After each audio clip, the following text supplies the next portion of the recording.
Shalom Bapak Ibu, Saudara-saudari yang terberkati dan dikasih oleh Tuhan kita Yesus Kristus. Selamat berjumpa kembali di channel Jalan yang Lurus. Saya berharap dan berdoa kiranya kita semua tetap dalam keadaan baik, dalam keadaan sehat, dan pastinya tetap di dalam perlindungan Tuhan. Saudaraku yang terkasih, di kesempatan kali ini kembali lagi kita akan bersama-sama mau melihat bagaimana keberlangsungan suatu diskusi atau debat antara teman-teman para apologet Kristen yang akan berhadapan dengan Ustadz Suma. Karena di mana Ustadz Suma ini kerap kali selalu memutarbalikkan fakta atau kebenaran yang ada di dalam kekristenan itu sendiri. Maka dari itu, tanpa berlama-lama, mari langsung kita simak videonya. Selamat menyaksikan dan Tuhan Yesus memberkati. Engkau satu-satunya Allah yang benar. Engkau satu-satunya Allah yang benar itu, engkau di sini adalah Bapa. Bapa itu di Yohanes nama Yesus Kristus. Jadi kalau beberapa kali saya diskusi bahwa Yohanes 17 ayat 3, inilah hidup yang kekal. Mereka mengenal engkau satu-satunya Allah yang benar. Terus saya tampilkan lagi 1 Yohanes 5 ayat 20. Yesus adalah Allah yang benar dan hidup yang kekal. Jadi kalau Yohanes 17 itu ayat 3 mengatakan inilah hidup kekal, yaitu mereka mengenal engkau satu-satunya Allah yang benar. 1 Yohanes 5 ayat 20, Yesus Kristus adalah Allah yang Signalnya sepertinya kurang bagus. Pak Dokter bisa cari tempat lebih bagus lagi. Ini hanya opening dulu ya.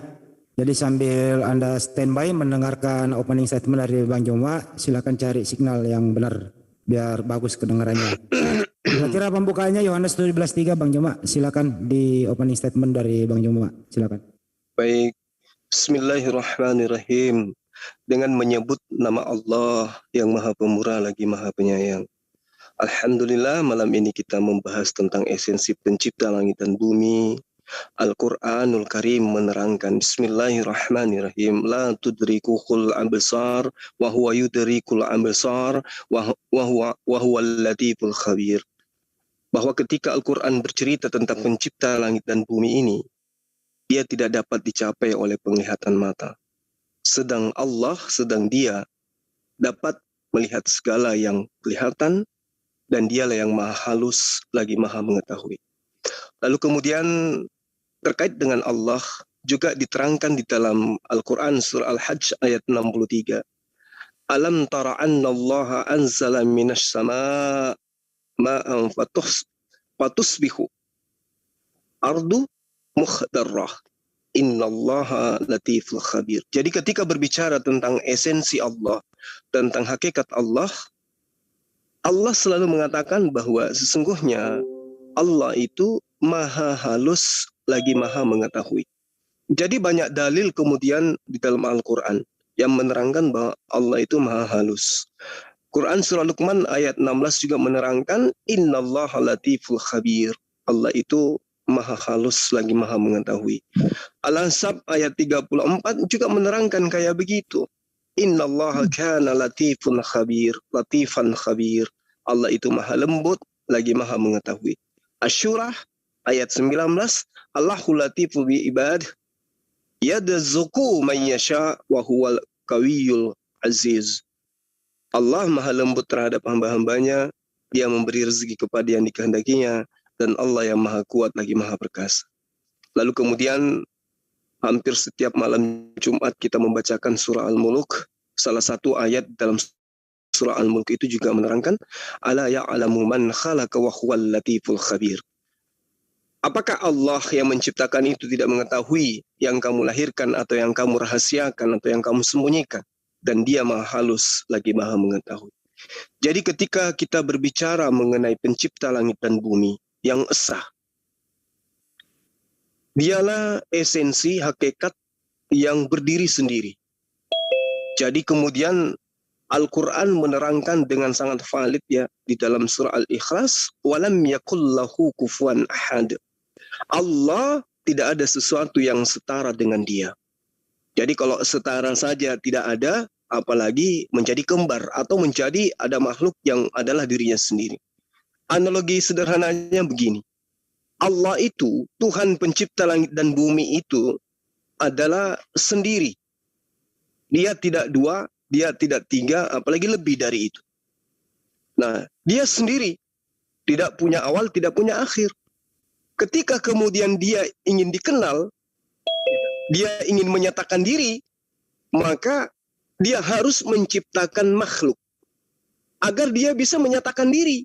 Karena kalau tidak ada makhluk, dia mau menyatakan diri kepada siapa? Sementara dia berdiri sendiri.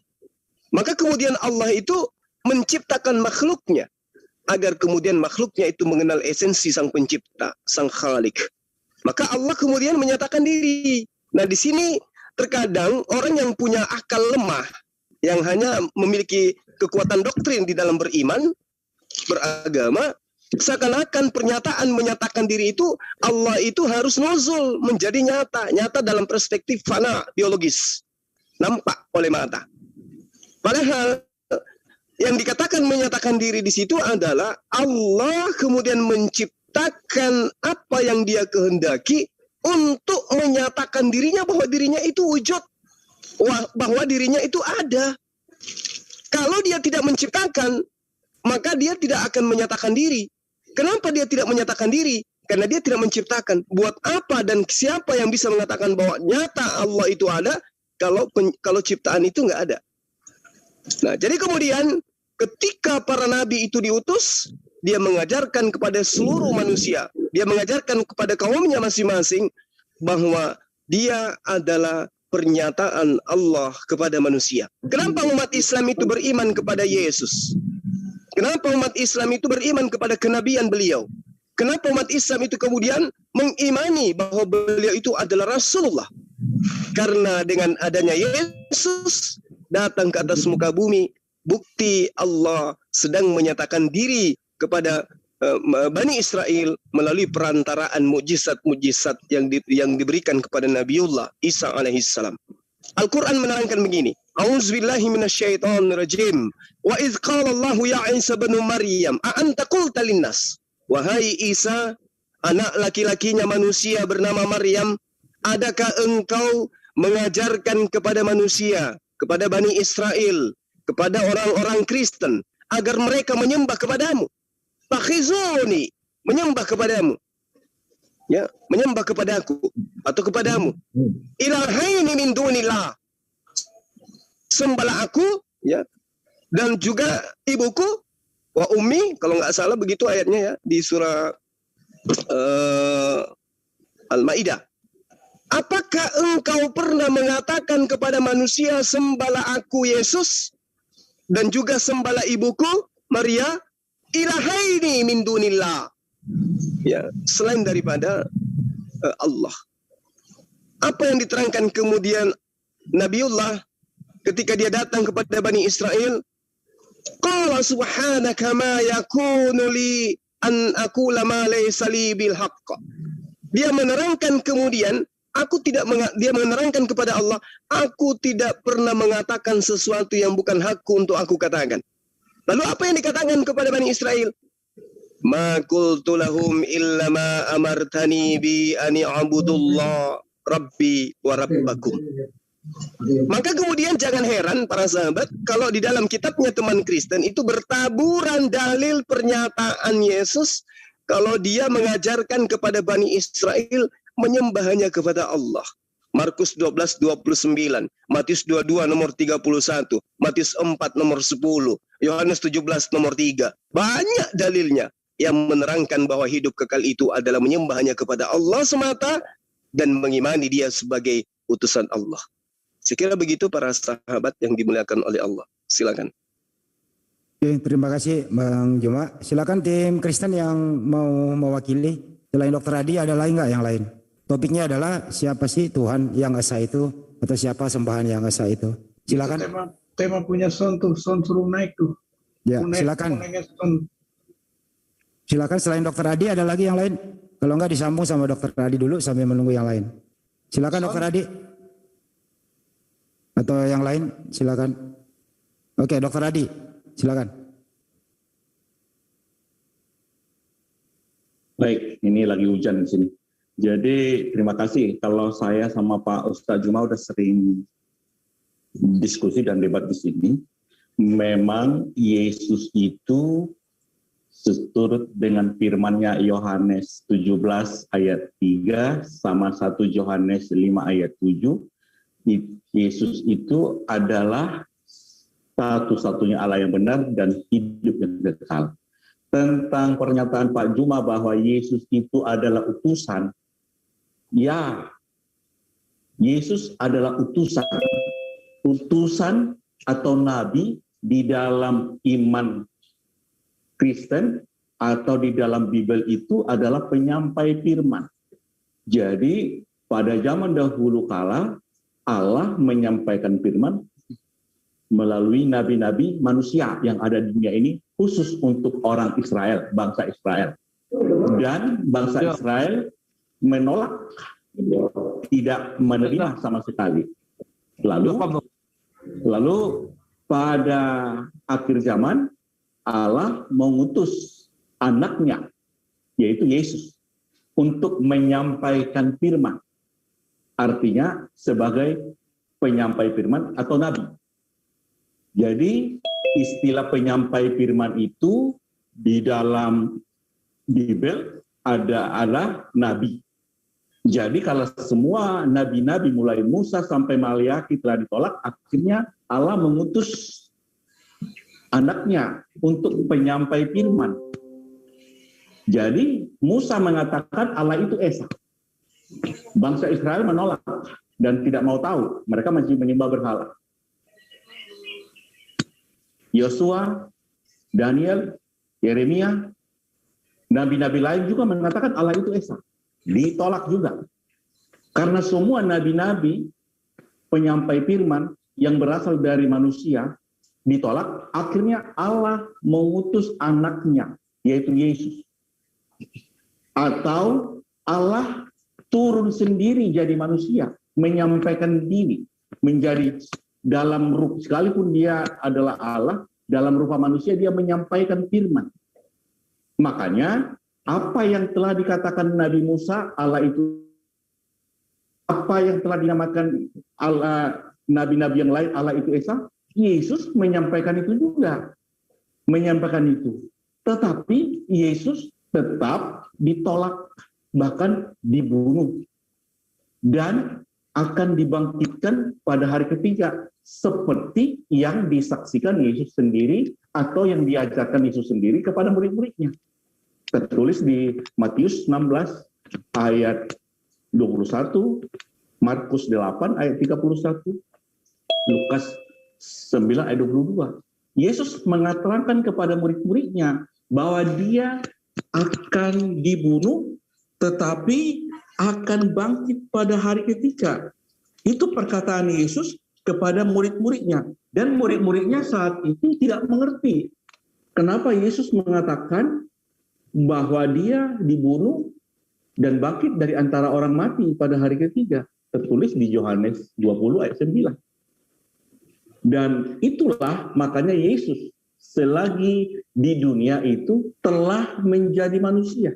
Beberapa kali saya terangkan bahwa firman, bahwa di sorga ada Bapa, Firman, dan Roh Kudus, ketiganya adalah satu. Bapa adalah Allah, Firman adalah Allah, Roh Kudus adalah Allah. Ketiganya Allah yang Esa.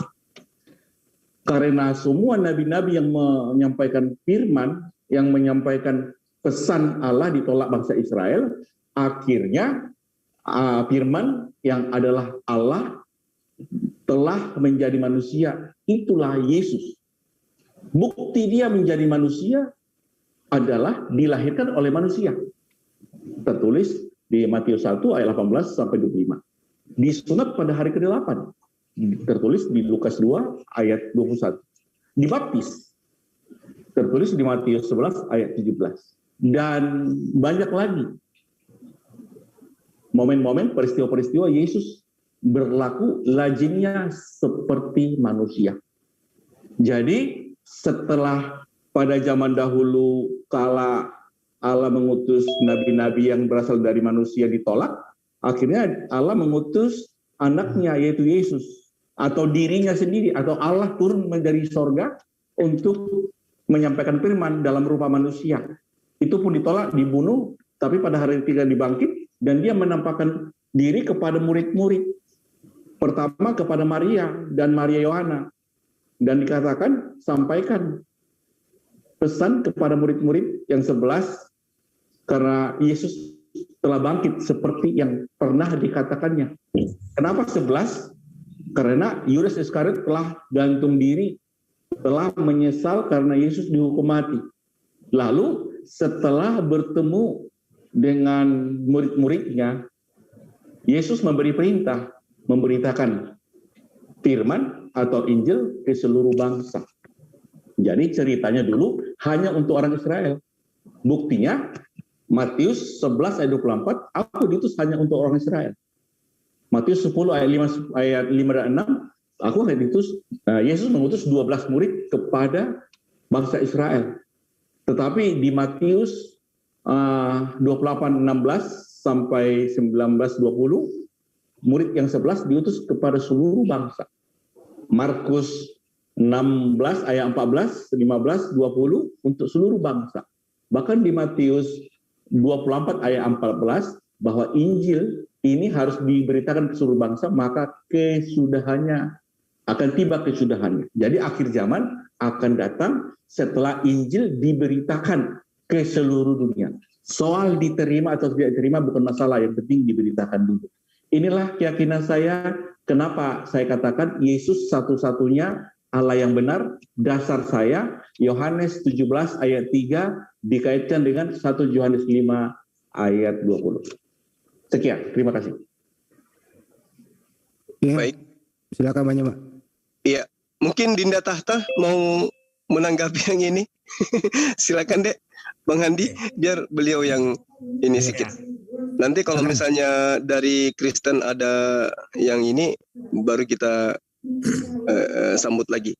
Silakan. Oke. Jadi Tuhan yang benar gitu ya. Itu semua para nabi itu menyampaikan sama. Misalnya pertama dalam Al-Qur'an, wa ma arsalnaka min qablika min rasulin illa nuhi ilaihi annahu la ilaha illa ana fa'budu. Dan kami tidak mengutus seorang rasul pun sebelum engkau Muhammad, melainkan kami wahyukan kepadanya. Di antara wahyu itu apa bunyinya? Bahwa tidak ada Tuhan yang berhak disembah selain aku, maka sembahlah aku, yaitu Allah. Nah, sekarang kita teliti, apakah benar Al-Quran ini bahwa nabi-nabi sebelum Nabi Muhammad menyampaikan yang sama? Kita buka Ulangan 4:35. Engkau diberi melihatnya untuk mengetahui bahwa Tuhanlah Allah, tidak ada yang lain kecuali Dia. Begitu juga dalam Ulangan 6:4. Dengarlah hai Israel, Tuhan itu Allah kita, Tuhan itu Esa.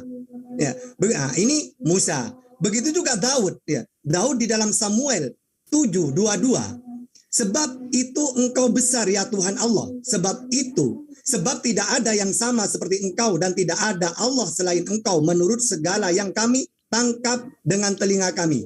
Ya, juga di dalam Mazmur 86 ya. 8 sampai 12 ini ya. Tapi tetap kita baca bahwa memang Al-Qur'an itu benar. Bahwa Tuhan yang benar itu Allah dan disampaikan kepada semua para nabi. Pengakuannya. Termasuk nanti Yesus. Tidak ada seperti engkau di antara para Allah ya Tuhan. Dan tidak ada seperti apa yang kau buat. Segala bangsa yang kau jadikan akan datang sujud menyembah di hadapanmu ya Tuhan. Dan akan memuliakan namamu. Ini juga barusan Daud. Tadi Musa. Sekarang Salomo. Ya, kalau Salomo itu di dalam raja-raja ya. Begitu juga saya pakai langsung saja ya. Yang Samuel juga di dalam Yohanes 17:3 itu sebenarnya yang dipakai Pak Dokter itu ini dipakai separuh. Seharusnya yang jelas hidup yang kekal itu yaitu bahwa mereka mengenal engkau satu-satunya Allah. Jadi Yesus itu mengatakan mengenal engkau satu-satunya Allah. Engkau di situ siapa? Allah. Yang kedua, dan mengenal Yesus Kristus yang telah engkau utus. Berarti Yesus menyampaikan Tuhan yang benar Allah. Sama seperti Al-Quran tadi. Bahwa aku mengutus engkau Muhammad, sebelum engkau kami utus juga utus-utusan, yaitu mereka menyampaikan bahwa tiada Tuhan selain Allah. Berarti benar Al-Quran itu. Nah sehingga kalau memang ada ajaran yang mengatakan Tuhan itu turun sendiri. Ya. Nah, ini memang ada ajaran seperti itu, tapi bukan samawi, seperti dewa-dewa turun sendiri.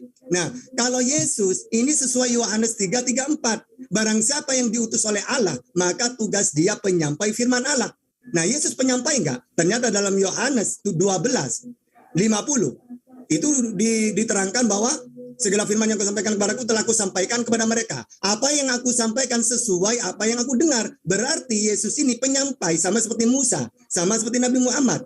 Nah, kalau dulu sebelum Yesus, Allah memberi ajaran kepada para nabi dengan firman.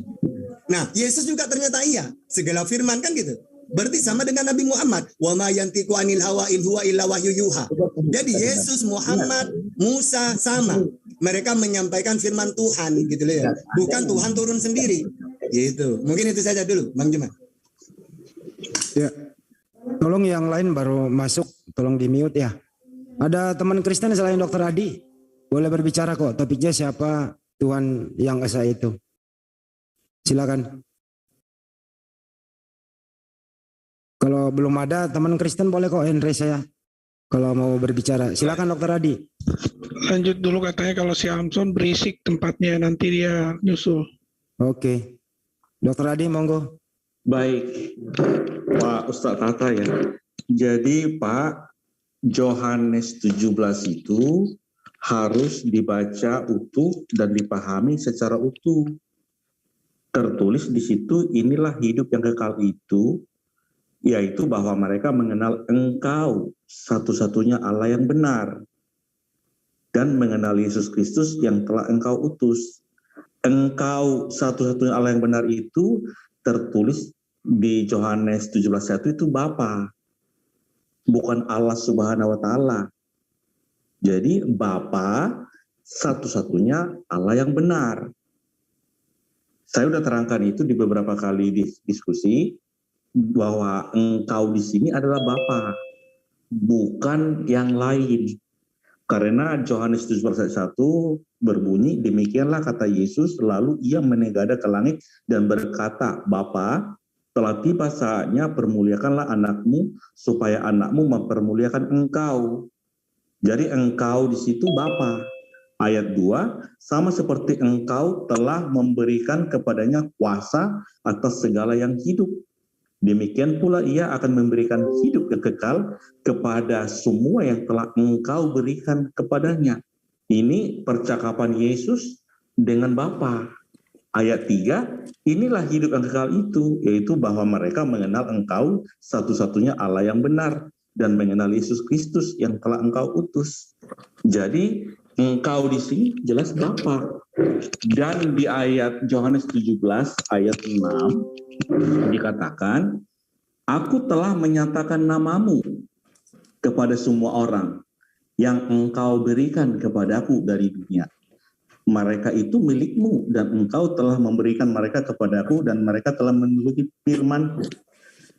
Ayat 11, dan aku tidak ada lagi di dalam dunia tetapi mereka masih ada di dalam dunia, dan aku datang kepadamu ya Bapa yang kudus, peliharalah mereka dalam namamu, yaitu namamu yang telah engkau berikan kepadaku, supaya mereka menjadi satu sama seperti kita. Ayat 12, selama aku bersama mereka, aku memelihara mereka dalam namamu, yaitu namamu yang telah engkau berikan kepadaku. Jadi nama Bapa telah diberikan kepada anak. Nama Bapa yang diberikan kepada anak itu Yesus Kristus. Itu. Yang kedua, inilah hidup kekal itu, yaitu bahwa mereka mengenal engkau satu-satunya Allah yang benar dan mengenal Yesus Kristus yang telah engkau utus. Yesus diutus, saya sudah terangkan tadi, Ibrani 1 ayat 1, bahwa pada zaman dahulu kala Allah mengutus para nabi-nabi. Tetapi pada akhir zaman Allah mengutus anaknya, yaitu Yesus Kristus. Artinya setelah nabi-nabi yang diutus ditolak oleh bangsa Israel, maka Allah mengutus anaknya, yaitu Yesus, untuk menyampaikan firman itu. Karena semua nabi-nabi itu telah ditolak. Tertulis di Yeremia 7 ayat 26 saya bacakan. Dari sejak waktu nenek moyangmu keluar dari tanah Mesir sampai waktu ini, aku mengutus kepada mereka hamba-hambaku, para nabi, hari demi hari, terus menerus. Tetapi mereka tidak mau mendengarkan kepadaku dan tidak mau memberi perhatian. Bahkan mereka menegakkan tekuknya, berbuat lebih jahat daripada nenek moyang mereka. Jadi semua penyampai firman atau nabi mulai Musa sampai Maliaki itu ditolak. Daud pun ditolak, Salomo pun ditolak, Yeremia, Yesaya, semua ditolak. Akhirnya dia sendiri turun menyampaikan firman. Di sini beda pemahaman dan keyakinan orang yang selama ini saya ikuti di debat, grup WA maupun di Zoom. Demikian Pak Ustaz Tata.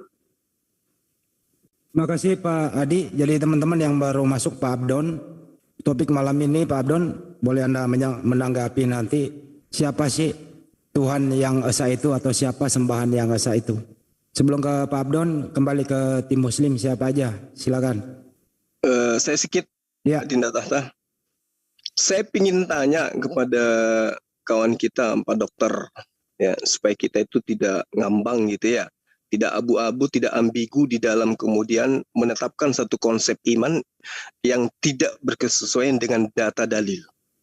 Di dalam Yohanes 17 nomor 3 itu Pak, inilah hidup yang kekal itu, yaitu bahwa mereka mengenal Engkau, satu-satunya Allah yang benar.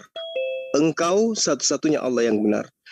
Lalu kemudian di waktu yang bersamaan Yesus mengajarkan dan mengenal Yesus Kristus yang telah Engkau utus. Pertanyaan saya, Yesus di sini harus dikenal sebagai Allah yang satu-satunya itu atau dia dikenal sebagai utusan Allah? Sesuai dengan dalil, Pak.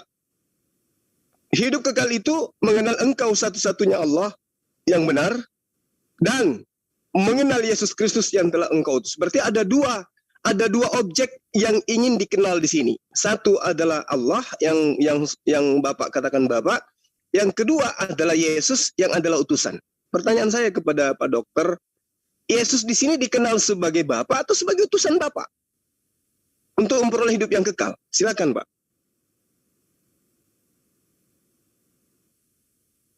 Bisa langsung ditanggapi. Baik, saya sudah jawab bahwa inilah hidup yang kekal itu, yaitu bahwa mereka mengenal Engkau satu-satunya Allah yang benar dan mengenal Yesus Kristus yang telah Engkau utus.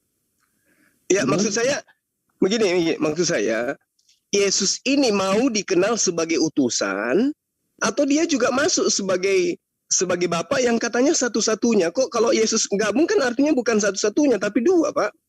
Nah, Yesus pada saat berkata Engkau satu-satunya Allah, posisi Yesus di situ sebagai Allah yang satu-satunya yang ada di langit, di surga, atau Yesus di situ sebagai utusan yang ada di bumi yang harus dikenal.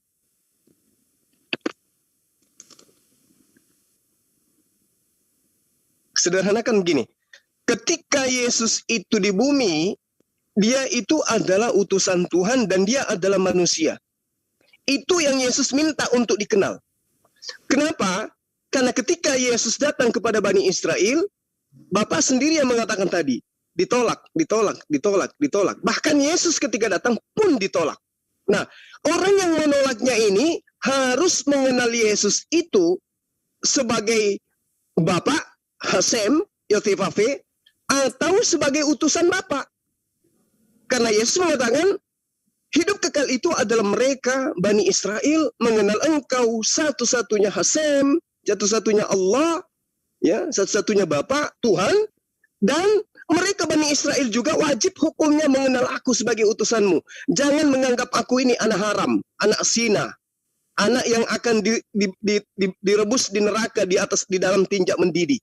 Tapi mereka harus mengenal aku sebagai utusanmu, sehingga mereka percaya bahwa Engkau yang telah mengutus aku. Nah, Anda memiliki pemahaman penafsiran bahwa Yesus adalah Bapa adalah Yesus, sementara yang diterangkan di dalam dalil ini adalah satu-satunya Allah yang benar itu adalah Dia yang ada di langit. yang kemudian Bible menggantikan langit itu menjadi surga, biar keren, padahal di situ langit. Engkau satu-satunya Allah yang benar. Engkau itu di mana? Di langit, di atas, menunjuk ke atas dia, Yesus. Sementara ketika berbicara mengenai Yesus, menunjuk ke bawah, ke bumi. Dan di situ posisi Yesus adalah manusia. Contoh di dalam 1 Yohanes 2, kalau nggak keliru saya nomor 7. Penyesat itu adalah mereka yang tidak mengenal Yesus, yang tidak mengimani Yesus datang sebagai manusia. Berarti dia harus dikenal sebagai apa, Pak? Sebagai manusia atau sebagai Bapa itu sendiri? Coba Pak Dokter, silakan. Bolehkah saya jawab? Boleh. Silakan. Boleh saya jawab nggak? Satu-satu dulu. Boleh. Silakan. Sebentar saya jawab. Ya, Dokter Adi dulu.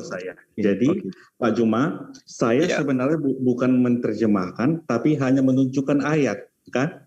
Jadi ayat itu adalah di Yohanes 17 ayat 3 itu jelas dikatakan di situ. Jadi saya kan menerangkan ayat, menampilkan ayat, bukan menafsirkan. Jadi Yohanes 17 ayat 3 berkata, inilah hidup yang kekal itu, yaitu bahwa mereka mengenal Engkau satu-satunya Allah yang benar. Itu poin pertama, ya. Ya, betul. Dan mengenal Yesus Kristus yang telah Engkau utus. Ya. Itu poin kedua. Ya. Dan 1 Yohanes 5 ayat 20 tertulis Yesus Kristus, dia adalah Allah yang benar. Itu poin pertama terjawab. Dan hidup yang kekal. Terjawab sudah. Yohanes 17 ayat 3 dijawab oleh 1 Yohanes 5 ayat 20 tanpa saya tafsirkan. Demikian Pak. Oke, sedikit kawan-kawan saya coba nanggapin ini ya. Di Yohanes 5 nomor 20 itu Bapak mengatakan bahwa Yesus itu adalah Bapak itu sendiri, bukan begitu? Bukan. Jadi, Yohanes berapa, Pak? Yohanes 1 Yohanes 5 ayat 20 berkata, Yesus Kristus dia adalah Allah yang benar. Ini Bang Suma. Dan hidup yang kekal. Tadi di Yohanes 17 ayat 3 mengenal Engkau satu-satunya Allah yang benar. Satu poin.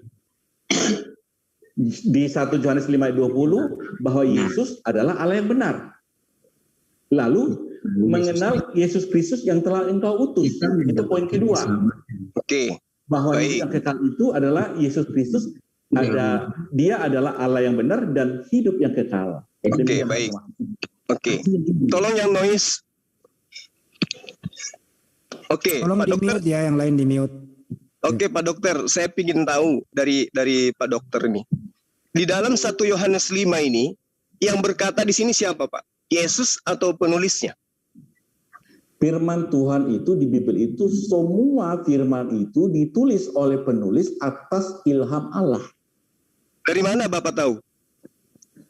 2 Timotius 3 ayat 16. Siapa yang mengatakan itu, Pak? Iya, baik. Siapa yang mengatakan itu, Pak Dokter? Timotius menulis. Oke, iya. Iya, siapa yang menulis Timotius, Pak? Menulis Timotius itu Paulus kepada Timotius.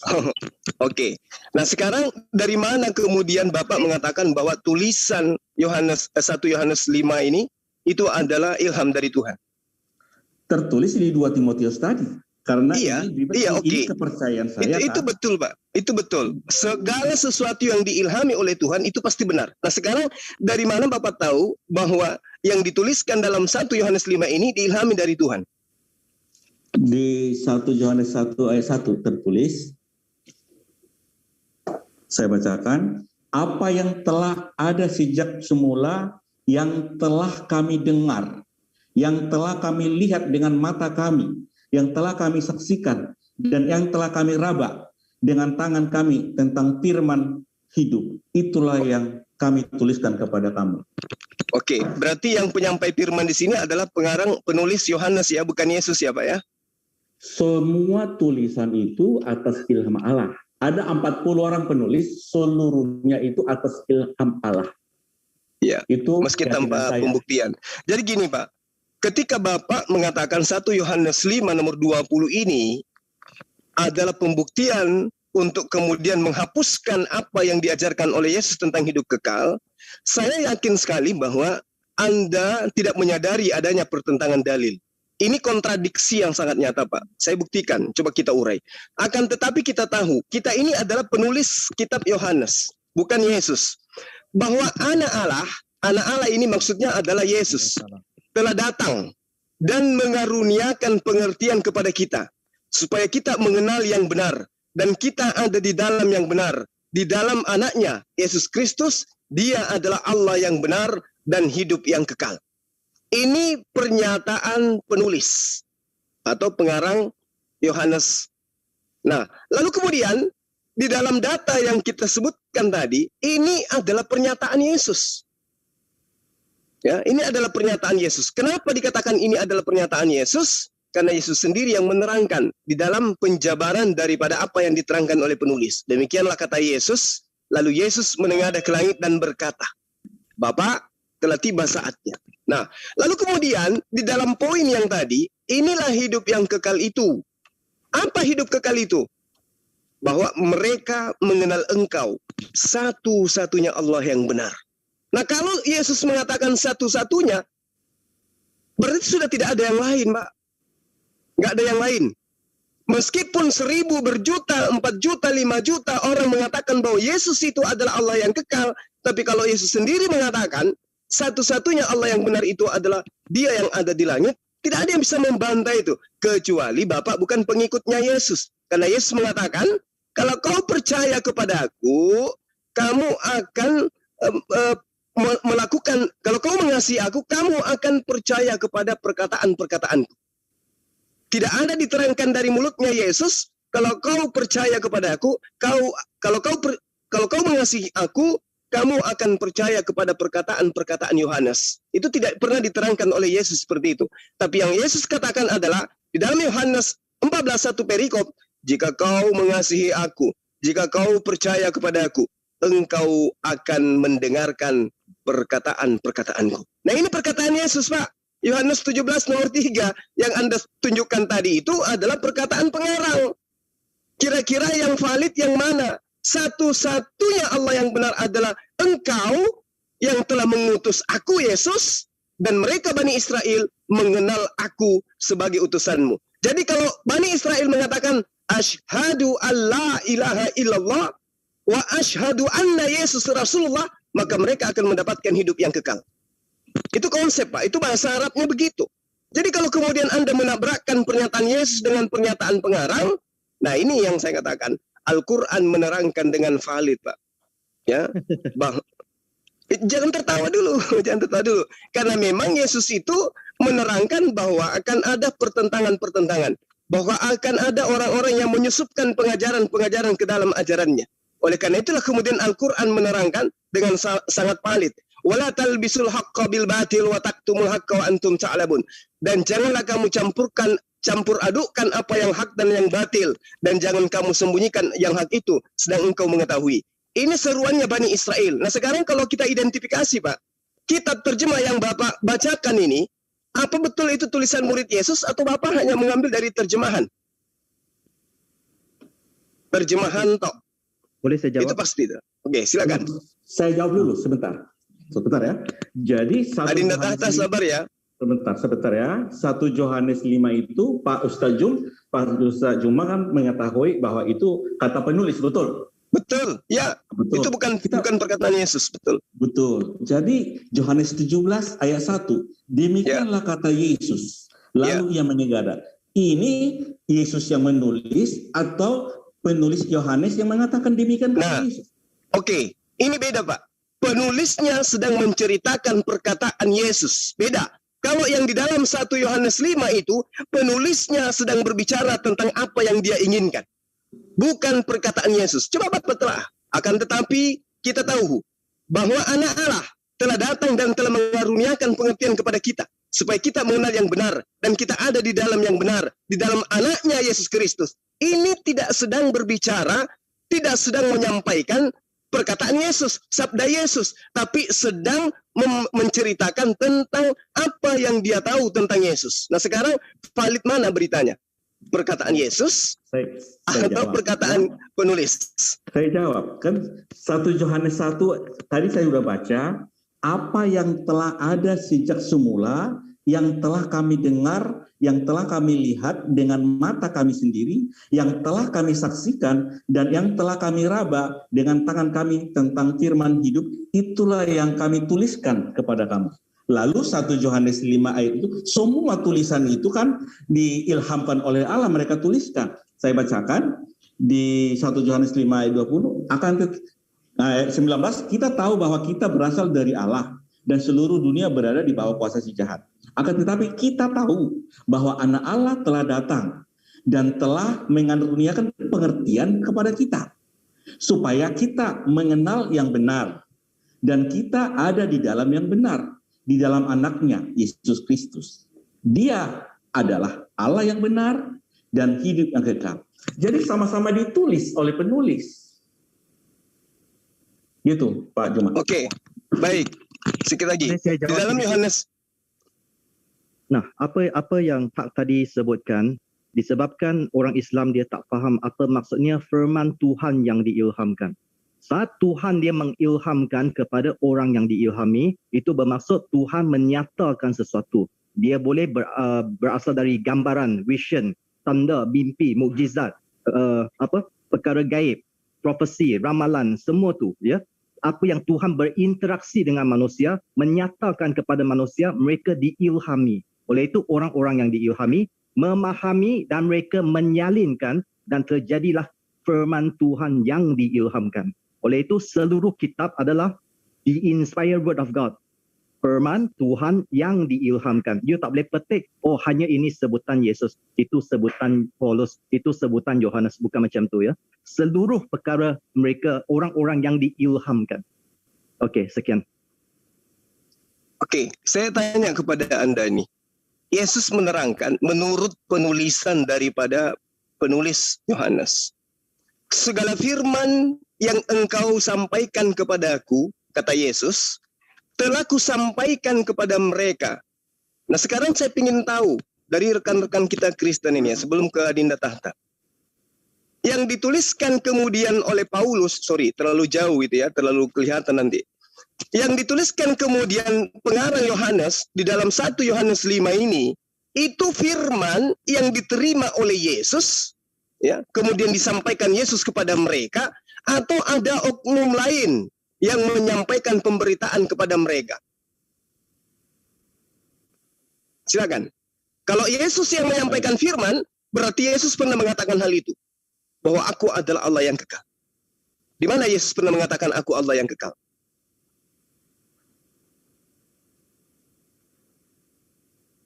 Silakan.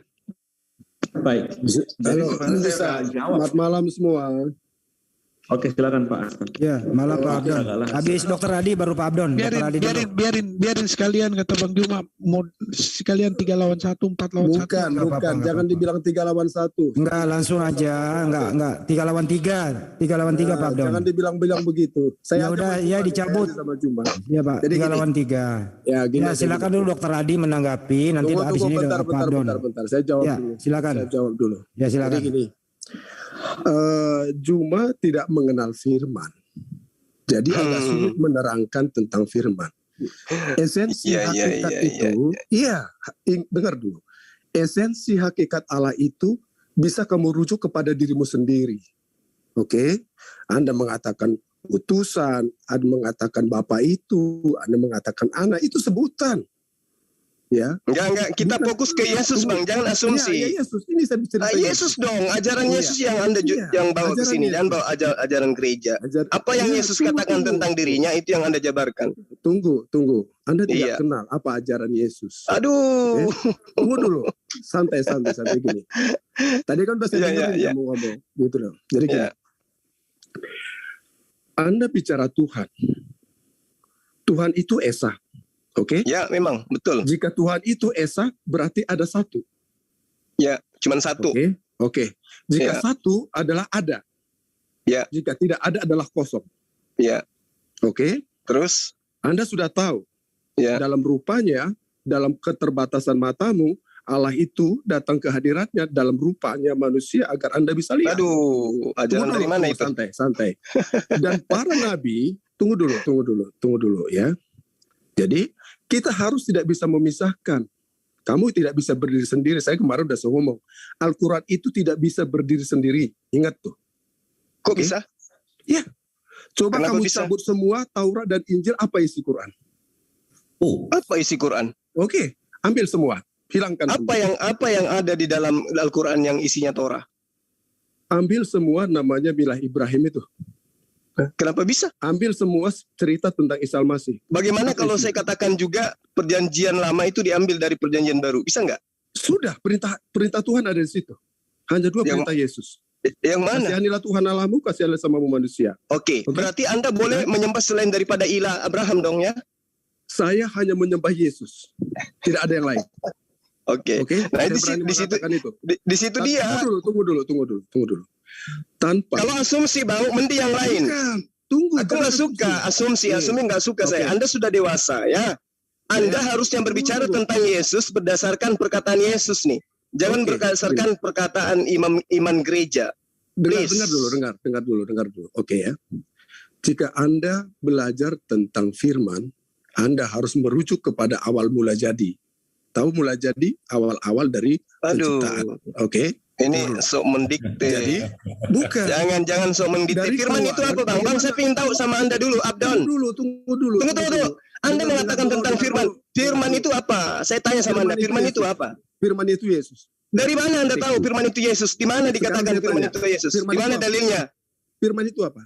Di mana dalilnya firman itu Yesus? Gantian dulu firman. Bikin gancok. Abang moderator ini orang di kandangan aja, nggak ada ilmu. Tadi Pak Adi dengan yang dari Malaysia tadi. Jangan dibilang. Enggak. Saya tidak butuh asumsi, oke? Karena moderator dipanggil, begini Pak Abdon, Bang Juma. Tolong dengarin dulu, moderator mengembalikan ke topik, Pak Abdon. Ini topiknya adalah siapakah Tuhan atau sembahan yang esa itu? Nah, Anda sebutkan saja nama sembahan yang esa itu ini. Datanya ini gitu loh, silakan. Saya bacakan. Ya. Baca ya Juma di Keluaran 6 ayat 2. Oke? Kamu harus jangan lari daripada pelajaran awal. Keluaran 6 ayat 2. Aku telah menampakkan diri kepada Abraham, kepada Ishak dan Yakub sebagai Allah yang Maha Kuasa. Tetapi dengan namaku Tuhan, aku belum menyatakan diri.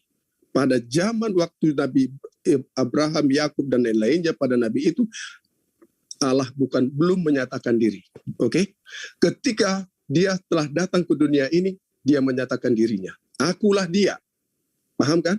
Selalu Yesus mengatakan, akulah dia. Boleh moderator potong dia. Siapa dia itu, namanya siapa Bang? Sebelum ke Bang Juma. Yesus berkata, akulah dia. Yesus yang berkata. Oh berarti Allah Yesus itu. Ya? Oke, Yesus. Ya, tunggu dulu santai-santai. Enggak, jangan terlalu lama Bang. Artinya kan ini Anda mengatakan Yesus yang esa. Oke. Baik, silakan Bang Juma dulu sebelum Komoren Reski. Yesus yang esa, Bang Juma, silakan. Tunggu dulu, saya belum selesai. Biar satu-satu, biar selesai satu. Artinya kan dari tadi kan Juma kan memberikan asumsi buat mereka, asumsi dari Juma. Dan kawan-kawan dari Kristiani itu tidak asumsi. Dia memberikan ayat-ayat dari dalil tentang siapakah Yesus. Tetapi Juma tidak mengerti. Siapa Yesus? Siapa Yesus menurut Yesus? Coba. Siapa Yesus menurut Yesus? Yesus mengatakan, ingat, biasa saya katakan kepada aku dan Bapa adalah satu. Oke. Kata dan di situ menceritakan tentang satu oknum atau dua oknum? Satu oknum. Satu oknum. Oke. Jadi yang tidak bisa berbuat apa-apa dari dirinya itu siapa? Allah sendiri yang berbuat.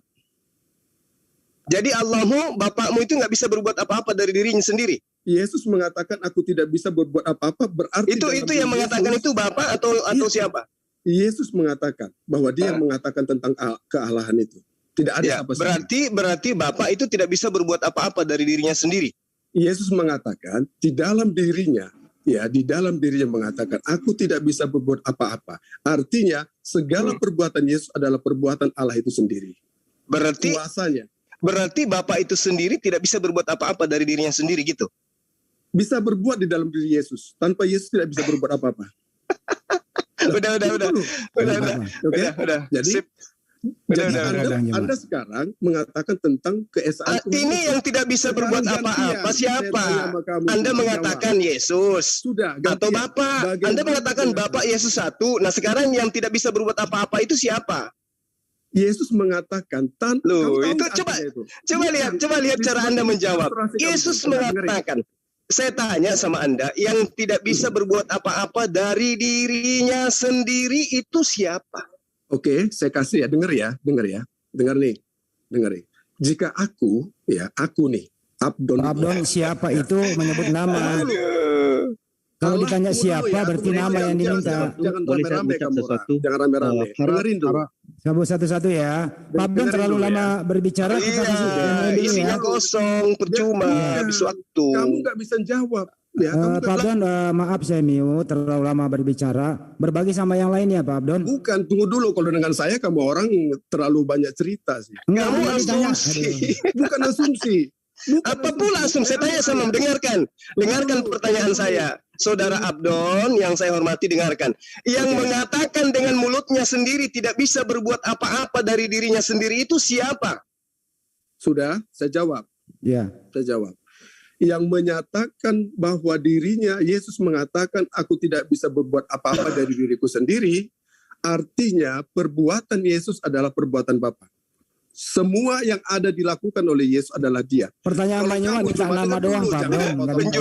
Penjual obat mas ke Makassar mas. Ada pasar di sini bisa jualan obat.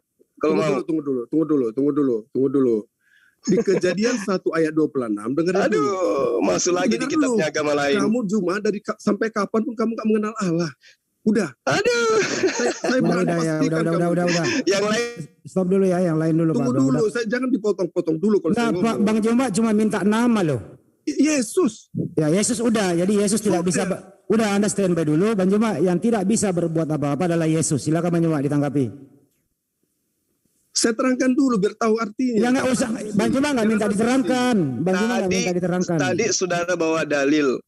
Aku dan Bapa adalah satu. Yesus tidak bisa berbuat apa-apa dari dirinya sendiri. Kamu apa artinya? Bapak gimana? Bisa enggak berbuat apa-apa dari dirinya kalau sendiri? Kalau Yesus tidak bisa berbuat apa-apa, Yesus berbuat sesuatu itu perbuatan siapa? Perbuatan dirinya sendiri. Loh, kata kamu nggak bisa berbuat apa-apa. Iya, kan dia katakan sendiri, dia tidak bisa berbuat apa-apa dari dirinya sendiri. Nah sekarang, Bapak di mana di situ, Saudara Abdon? Ketika Yesus tidak dapat berbuat apa-apa, Bapak di mana dia? Oke, saya ikutin kamu. Ketika dia menghidup orang mati, siapa yang berbuat itu? Enggak ke orang mati. Enggak nyambung ini. Bukan mujizatnya. Apa perbuatan? Jangan bilang enggak nyambung. Ya, moderator nyambung, Abdul. Moderator ambil lagi. Ketika kenal Allah, Juma. Jadi kamu enggak nyambung. Kamu kenal Theos, kamu enggak kenal Allah. Bukan. Tuhan Yesus sudah menampakkan diri ke dunia ini. Kamu tidak percaya. Pak Abdon, pertanyaannya Bang Juma. Waktu Yesus tidak bisa berbuat apa-apa, Bapak kemana? Kan katanya satu, silakan. Itu pertanyaannya Pak. Saya jawab ya. Ya, silakan. Jawab pelan-pelan nih. Kejadian 1 ayat 26. Allah menciptakan manusia seperti rupa Allah. Bukan kok sekasih itu jawabannya. Tunggu dulu biar saya jawab. Kamu orang nggak paham. Ketika kamu mau mengenal, tunggu dulu. Ketika kamu mau mengenal Allah, nggak usah jauh-jauh. Kenali dirimu. Kamu punya hakikat cuma. Bukan itu pertanyaannya Pak. Kamu jangan jualan obat di sini ya. Mengenai makrifat. Kamu belum ada apa-apanya, Abdon. Lah orang Tuhan kau itu manusia kok. Sampai kemarin dari mana? Ya manusia mau kayak mana seperti apapun. Manusia yang dibunuh oleh manusia. Itulah Tuhanmu. Oke, benar. Dia sekarang. Nah, udah. Nah, apakah pencipta langit dan bumi ini? Pencipta langit dan bumi yang disembah oleh Yesus itu begitu? Pembunuh itu iblis enggak? Waduh, melebar-lebar lagi nih. Itu kan saya ikutin kamu. Sebentar, iblis enggak? Pak Abdon, pertanyaannya kembali ke tema tadi. Kembali ke tema, pertanyaannya Bang Juma. Waktu Yesus tidak bisa berbuat apa-apa, Bapak kemana? Itu kan Bapak adalah satu sama Yesus. Itu yang dijawab dulu. Makanya saya jelasin kamu biar kamu paham nanti. Ya langsung jawab. Bapak, waktu Yesus tidak bisa berbuat apa-apa, Bapak ke titik. Silakan. Oke, saya jawab. Ya. Yesus mengatakan, aku tidak bisa berbuat apa-apa dari diriku. Mengatakan 100% di dalam diri Yesus adalah perbuatan Allah. Itu maksudnya, Andi. Itu maksudnya cuma. Bapak kemana? Bapak ke pasar apa lagi ke? Jangan dipotong. Kalau saya mengatakan dalam diri saya sebagai manusia, perbuatan Allah dalam diri saya cuma 0%. Bukan itu yang ditanya, bukan yang ke Anda. Yesus tidak bisa berbuat apa-apa. Bapak kemana? Bukan, Anda harus menyamakan kepada dirimu. Karena kamu itu rupa Allah, Andi. Kok ke diriku? Orang bukan Tuhan kita ini. Ajaran pagan jangan dibawa ke sini lah. Maju, pusing saya ini nih. pelajaran Alkitab. Jangan bawa ke sini, ajaran pagan itu jangan dibawa ke sini. Kita sedang berbahas tentang ajaran Yesus. Kamu bilang Injil saja dipelajari di Al-Qur'an. Oke, Pak Abdul, Ya, tapi bukan Injil yang kau maksud itu, bukan Injil kau itu, bukan surat Paulus. Mana? Oh, kita kasih kesempatan yang lain dulu, Pak Abdon ya. Tunjukkan Al-Qur'an. Pak Abdon, boleh Anda standby dulu ya, Pak Abdon. Kita kasih kesempatan yang lain dulu ya. Tunjukkan dulu, kamu bilang Injil yang dalam Al-Qur'an. Sebentar dulu, Pak. Ini bukan topiknya. Topiknya adalah siapakah Tuhan yang esa itu? Yesus, tidak ada yang lain. Oke, Yesus. Udah standby. Oke, kalau Yesus yang Anda maksud adalah Tuhan yang esa, ya. Yang dikandung oleh manusia itu siapa? Bapak. Yesus, roh Bapak. Yang dikandung. Bapak. Roh yang dikandung katanya. Oh, roh yang dikandung. Ya. Jadi bapaknya kemana? Bapak itu apa artinya? Bertanya balik. Bapak itu artinya penjual cendol. Bapak apa itu? Saya tahu dulu apa maksud Bapak ya. itu. Makanya kitabmu itu tanya, ngapain pakai Bapak tidak ada huruf K-nya? Kalau kamu nggak tahu, biar saya ajarin kamu. Aduh, Abdon, jangan terlalu sombong hanya karena foto profilmu itu pakai kacamata, itu pun kacamata dipinjam sama tetangga. Jangan sombong kamu. Tadi bicara marifat. Jangan sombong. Sekarang saya tanya dirimu. Kita kembali ke topik dulu ya, Pak Abdon ya. Pak Abdon udah jawab kan Yesus. Bang Andi kalau bisa di-kick aja deh, ini orang ini nggak ada ilmunya. Iya. Ya udah saya keluar kalau kayak gitu. Iya, oke, baik. Oh, terima kasih Abdon, thank you. Jangan lagi ada kalau saya ada Abdon. Oke, baik. Pelajari sampai kapanpun kamu. Iya.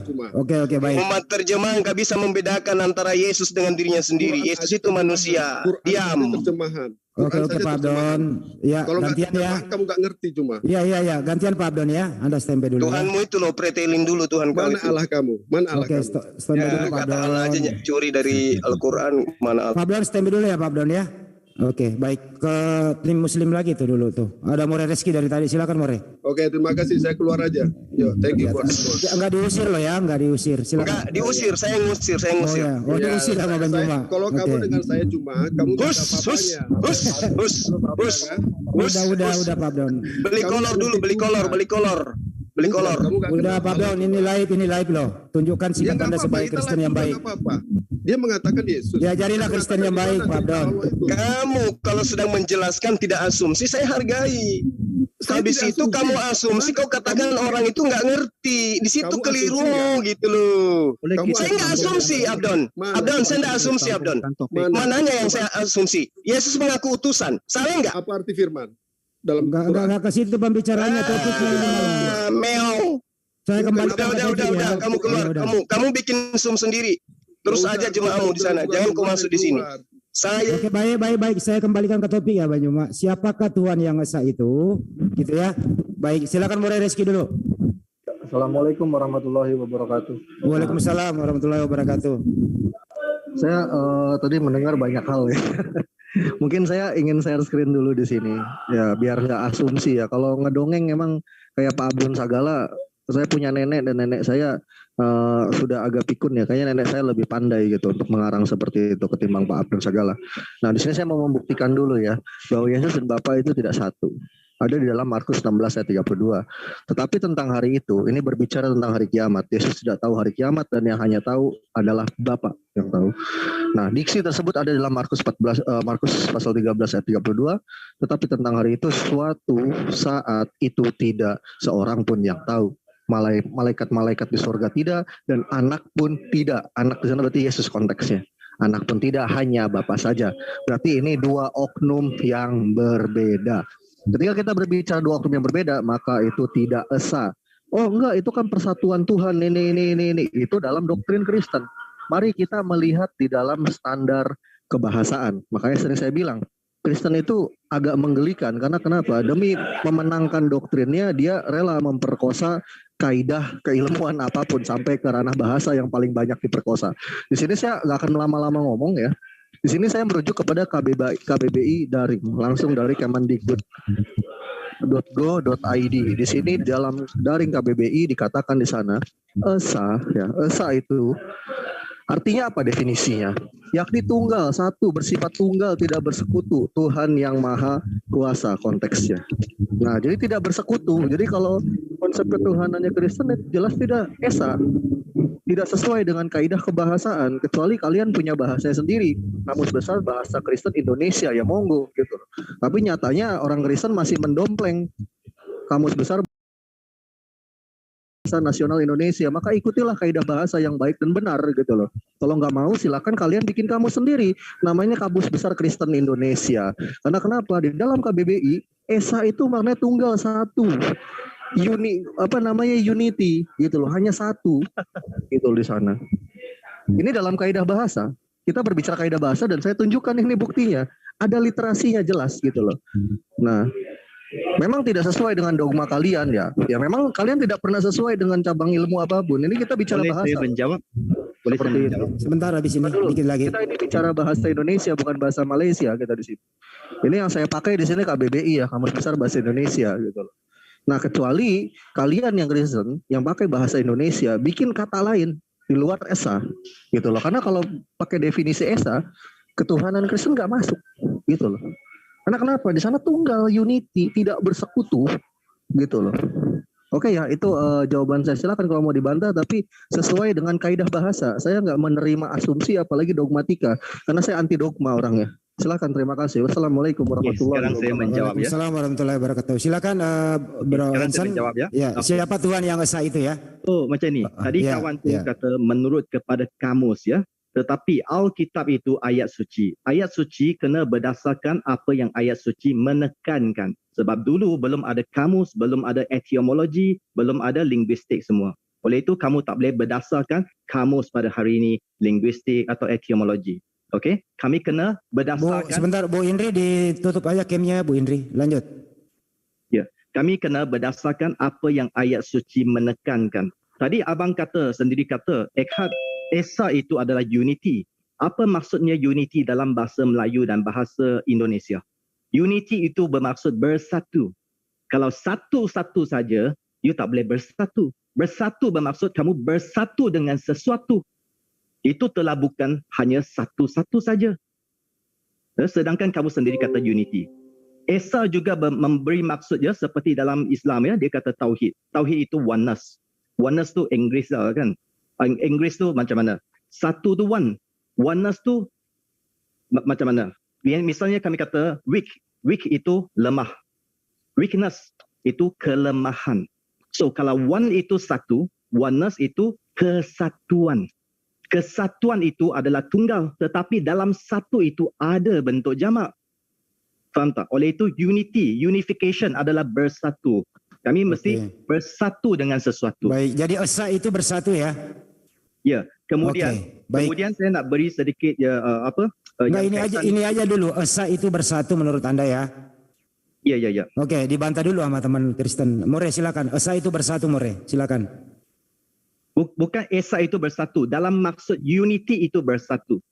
Adalah kesatuan. Oke. Kita ngomong sebuah frasa, definisinya apa, yakni secara kaidah kebahasaan dan ilmu bahasa itu ilmu yang paling valid gitu dan bisa diterima oleh keimanan manapun ya. Jadi kalau kita mau pakai doktrin, orang Kristen ngomongin doktrin sama Islam, orang Islam ngomongin doktrin sama Kristen ya tentu nggak akan nyambung karena tiap doktrin itu punya standar parameternya masing-masing. Makanya di sini saya memakai kaidah yang ilmiah gitu loh. Makanya kalau mau ngomongin khayalan doktrin sama yang lain, saya nggak menanggapi itu. Saya hanya menanggapi yang sifatnya ilmiah ya. Karena saya nggak mau bahas yang nggak ilmiah, itu bukan kesenangan saya gitu. Saya senang membahas yang ilmiah. Di sini kita bicara esa. Esa ini diambil dari bahasa Indonesia, esa ya. Saya ambilnya dari frasa yang ada di bahasa Indonesia. Definisinya apa? Saya sudah memberikan di sini. Artinya satu tunggal, satu bersifat tunggal, tidak bersekutu, berarti tidak kesatuan, tidak bersekutu, gitu loh. Tuhan yang maha. Nah, jadi Kamus Bahasa Indonesia di edisi keberapa yang bilang bahwa esa itu adalah kesatuan? Kalau mau ngomong kayak gitu ya silakan dibuktikan dulu karya leksikografinya ada enggak. Kalau nggak ada ya jangan komen. Ya kalau mau ngomongin dokter ya silakan, saya tidak menanggapi dokter orang. Saya nggak mau mengganggu iman orang saya, tapi di sini saya berbicara keilmuan. Nah, kalau makanya saya tadi berikan solusi, kalau Kristen masih pengen pakai kata esa ya silahkan kalian bikin kamus sendiri ya, kamus besar, misalkan kamus besar bahasa Kristen Melayu, ya monggo gitu loh, bikin definisinya sendiri. Jangan dompleng kamus besar bahasa Indonesia. Nah, pada faktanya apa yang dipakai oleh LAI dalam menerjemahkan itu dompleng kata-kata yang ada di dalam KBBI. Gitu loh ya, ikuti kaidah kebahasaan yang benar. Bahasa Indonesia itu sudah diputuskan, sudah disepakati oleh semua pihak. Makanya dirumuskan dalam suatu kamus besar namanya KBBI, Kamus Besar Bahasa Indonesia ya, yang disepakati oleh semuanya. Jadi ikuti kaidah bahasa yang benar gitu loh. Gak pernah bisa namanya esa itu jadi kesatuan gitu loh. Tapi satu tunggal, tidak bersekutu, satu. Ini saya bukan asumsi, ngomong pakai data. Tapi kalau ngomong nggak pakai data ya mau ngehayal ya monggo, yang lain aja saya nggak berkenan untuk menanggapi, nggak tertarik saya. Itu aja Bang Andi. Makasih. Murni sebelum kau Bang Joma mau ditanggapi itu, esa itu satu tunggal. Silakan. Saya jawab ya. Ya. Okey. So macam ni. Nah, saya sekali lagi ulangi, kami kena berdasarkan ayat suci dulu sebab topik kami adalah berdasarkan asas ayat suci, bukan berdasarkan kamus.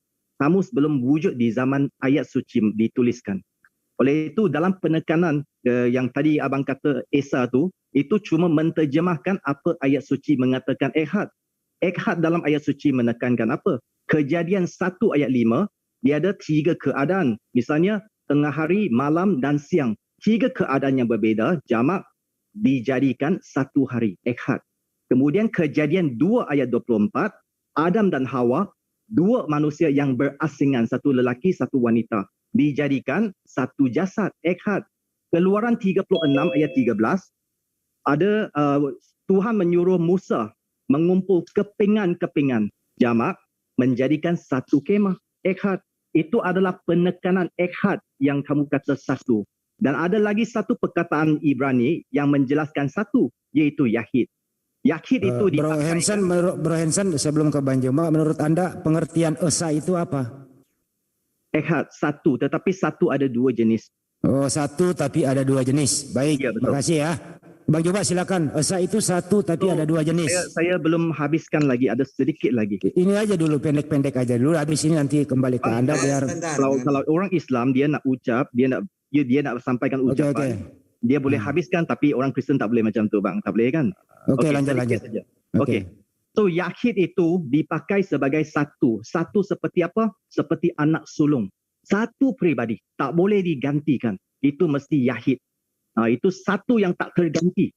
Kalau Tuhan yang ditekankan adalah 1 peribadi, seperti orang Islam kata, seharusnya Shema Israel, Adonai Eloheinu, Adonai Yahid, tetapi bukannya Adonai Ehad.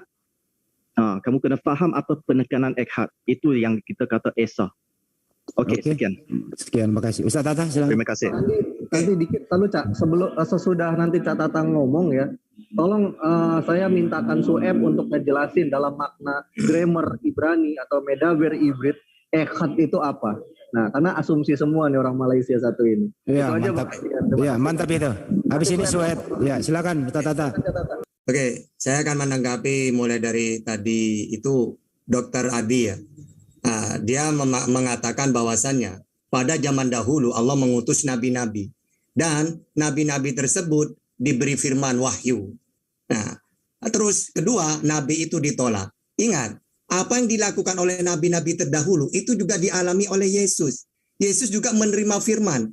Dia juga ditolak. Makanya dalam Markus 6:4, maka Yesus berkata ketika dia ditolak ya kepada mereka, seorang nabi dihormati di mana-mana kecuali di tempat asalnya sendiri, di antara kaum keluarganya dan di rumahnya. Juga Yohanes 4:44, sebab Yesus sendiri telah bersaksi bahwa seorang nabi tidak dihormati di negerinya sendiri. Dan pengakuan ini juga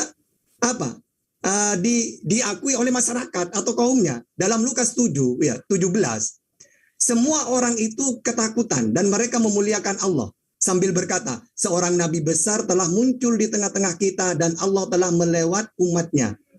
Juga dalam Yohanes 6:14, ketika orang-orang itu melihat mukjizat yang telah diadakannya, Mereka berkata, dia ini adalah benar-benar nabi yang akan datang ke dalam dunia. Ya, jadi apa? Yesus itu sama seperti nabi terdahulu. Dia ditolak menerima firman dan dia mengaku seorang nabi. Jadi tidak ada bedanya dengan pada zaman dahulu itu. Ketika Yesus mau dibunuh, ingat Zakaria juga dibunuh. Andaikan Yesus itu benar-benar mati karena memang seorang nabi, tidak diterima gitu loh. Nabi Muhammad juga diusir, hijrah ke Madinah. Sehingga kalau yang kedua, Allah mengutus anaknya gitu loh ya. Nah, kan tadi dikatakan kalau dulu nabi-nabi, padahal maksudnya anak di situ, apa salahnya kalau Yesus itu anak? Karena dalam Keluaran, orang yang kaum yang diberi kelebihan ya disebut anak Allah, seperti kaum Israel ya di dalam Keluaran 4:22. Israel umat pilihan disebut anak Allah. Nah, itu kan anak-anak tahta. Oke, sekarang kita pakai 2 Samuel. Yang mana Salomo juga disebut anak Allah. Aku akan menjadi bapaknya dan ia akan menjadi anakku. Ya, begitu juga anak Allah itu dalam Matius 5:9, berbahagialah orang-orang yang membawa kedamaian karena mereka akan disebut anak-anak Allah. Juga dalam Roman ya 8:14, orang-orang yang dibimbing oleh Roh Allah adalah anak-anak Allah. Jadi ketika Yesus itu disebut Allah mengutus anak Allah, maka bukan cuma Yesus anak Allah itu. Tidak masalah, tetap dia seorang nabi, utusan, penyampai firman, dan ditolak. Gitu, itu saja. Oke, silakan. Ya, sebelum ke Bang Joma, ada teman Kristen mau menanggapi? Dr. Adi atau Bang Mandi saya sedikit bisa? Bentar dulu. Yang Ahad itu. Biar Adi dulu, ke Dr. Adi dulu. Ya. Habis Kristen. Ya, baik. Silakan. Terima kasih. Oke. Jadi tentang anak Allah yang dimaksud di situ ada tertulis di Ibrani 1 ayat 2 ya. Maka pada zaman akhir ini ia telah berbicara kepada kita dengan perantaraan anaknya yang telah ia tetapkan sebagai yang berhak menerima segala yang ada. Oleh dia, oleh anaknya, Allah telah menjadikan alam semesta. Jadi kalau Pak Ustadz Tahta tadi bilang, Salomo juga anak Allah. Nabi-nabi lain juga anak Allah. Tetapi anaknya yaitu Yesus, oleh Yesus Allah telah menjadikan alam semesta. Ya. Jadi semua nabi-nabi yang diutus itu ditolak. Ya. Setelah bahkan dibunuh, sama seperti yang dibilang Yesus, saya juga akan dibunuh, tetapi akan dibangkitkan pada hari ketiga. Jadi sebelum terjadi, sebelum Yesus sudah mengatakan itu kepada murid-muridnya. Dan Yesus juga berkata, aku juga mengutus nabi-nabi. Yesus mengutus nabi-nabi loh. Di Matius 23 ayat 34. Yesus itu mengutus nabi-nabi. Kalau Yesus itu manusia, masa manusia mengutus nabi?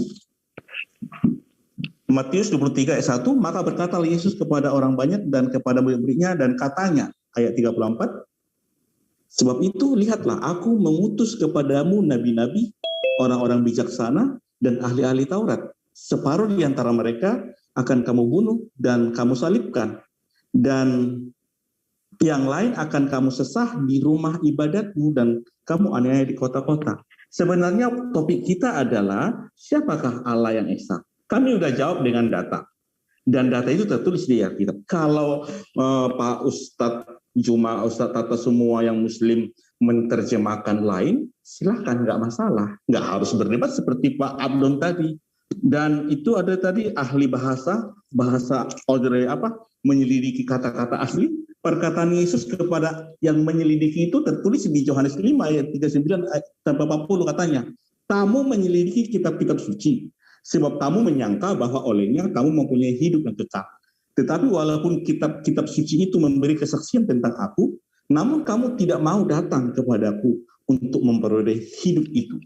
Terus di Yohanes 10 ayat 28 Yesus jelas berkata bahwa dan aku memberikan hidup yang kekal kepada mereka dan mereka pasti tidak bisa binasa.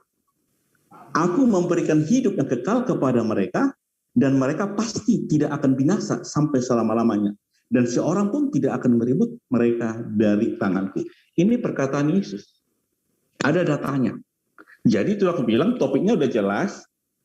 Allah yang Esa, datanya udah jelas. Tetapi kalau pemahaman bapak-bapak yang ada di grup ini berbeda, kami juga tidak bisa memaksakan pemahaman yang kami pahami sesuai dengan yang tertulis. Yang jadi masalah adalah ada kitab suci kami yang kami hargai, kami hormati, kami mengerti, kami pahami, kami lakukan. Sementara bapak-bapak yang terhormat ini berusaha mempengaruhi agar kami ragu dan bimbang kepada kitab kami yang kami alami sendiri. Itu. Demikian Pak Indi. Terima kasih. Siapa yang mau menanggapi ini? Saya Bang Handi. Ya, silakan. Iya. Jadi bukannya kita ingin supaya Bapak itu ragu terhadap kitab Bapak, bukan. Ya. Tapi yang pasti tema kita adalah berbicara mengenai siapa Tuhan yang esa. Ketika kita berbicara mengenai Tuhan yang esa, berarti kita berbicara mengenai Tuhan yang satu. Sementara Tuhan Bapa kan ada 3, Pak. Atau Anda sudah mau mengatakan bahwa Tuhan Anda satu? Tuhan Bapa kan 3. Ada roh, ada berbentuk manusia, dan yang satu lagi ada berbentuk burung merpati. Kan 3. Lalu kemudian yang 3 ini dianggap satu. Nah, di situ problemnya, Pak. Karena sesuatu yang mengatakan dirinya 2 ya dan berbeda dengan sesuatu yang lain, Anda imani itu adalah satu. Kenapa? Karena Anda lebih mengedepankan iman daripada akal. Kenapa saya mengatakan? Coba kita lihat dalam Yohanes 8, Pak. Apa yang diterangkan oleh Yesus di situ? Apakah dia satu dengan Bapa? Atau Yesus itu beda dengan Bapa? Coba kita lihat di dalam Yohanes 8 nomor 17, nomor 18, nomor 19. Di dalam kitab Taurat tertulis bahwa kesaksian 2 orang adalah sah. Kenapa 2 orang ini yang menjadi acuan Yesus dalam menjabarkan tentang dirinya? Dia sedang menerangkan tentang dirinya loh. Dan yang ketika Yesus menerangkan tentang dirinya kepada Bani Israel, sekali lagi saya katakan, Pak, ini Yesus ketika dia berdialog, dia sedang berdialog dengan orang Israel, bukan orang Kristen. Orang Kristen itu di Antioquia, Pak. Jarak Antioquia dengan Yerusalem itu jauh. Jadi Yesus pengajarannya, itu muatannya, objek siswanya adalah Bani Israel. Kalau Bapak paham, orang-orang Bani Israel itu, Pak, di dalam pemahaman keagamaannya, mereka itu memahami tauhid, satu Tuhan. Sama seperti Islam. Nah, ketika Yesus datang kepada mereka, dia katakan bahwa di dalam kitab Tauratmu, Taurat itu kan kitabnya Bani Israel, bukan kitabnya Kristen. Berarti objek daripada lawan bicara Yesus ini adalah penganut Torah. Di dalam kitab Tauratmu ada tertulis bahwa kesaksian 2 orang adalah sah. Data selanjutnya, akulah yang bersaksi tentang diriku 1, dan juga Bapa 2 yang telah mengutus aku bersaksi tentang aku. Nah, di situ ada berapa saksi, Pak? 2, Pak. 2 saksi di situ. 1 manusia, 1 Tuhan. 1 Khalik, 1 makhluk. Itu pernyataan Yesus. Kayak begitu cara memahami ya literasi yang ada, yang seharusnya. Jadi bukan kami ingin menjauhkan dari kitab Anda, tetapi Anda menutup diri terhadap kitab Anda, lalu kemudian membesar-besarkan iman yang Anda imani, yang Anda pahami. Bukan dikatakan dalam kitab Tauratmu ada tertulis bahwa kesaksian 2 orang itu sah. Kenapa Yesus mengatakan 2 saksi? Karena Yesus ingin mengatakan dirinya dan Bapa itu adalah 2 pribadi yang berbeda. Ini bukan saya asumsi, Pak. Ini dalil di kitab Bapa. Tapi karena memang dasarnya Bapa didoktrin untuk menuhankan Yesus, maka mau tidak mau Anda akan memperjuangkan Yesus adalah Bapa itu sendiri. Tapi ternyata Yesus menerangkan apa? Kalau Bapak boleh saya katakan, andaikan saja kita bisa meminjam rasa malu, harusnya ya rasa malu itu dipinjam. Karena yang kita umumkan, yang kita imani menjadi satu dengan Bapak itu ternyata sering kali mengatakan dirinya berbeda dengan Bapak. Aku tidak dapat berbuat apa-apa dari diriku sendiri. Aku datang bukan atas kehendakku sendiri. Aku pergi kepada Bapakku. Bapakku lebih besar daripada aku. Dia yang telah mengutus aku, dan seterusnya. Dua kesaksian, aku dan juga Bapakku yang bersaksi tentang aku. Tapi karena iman, apapun jadi.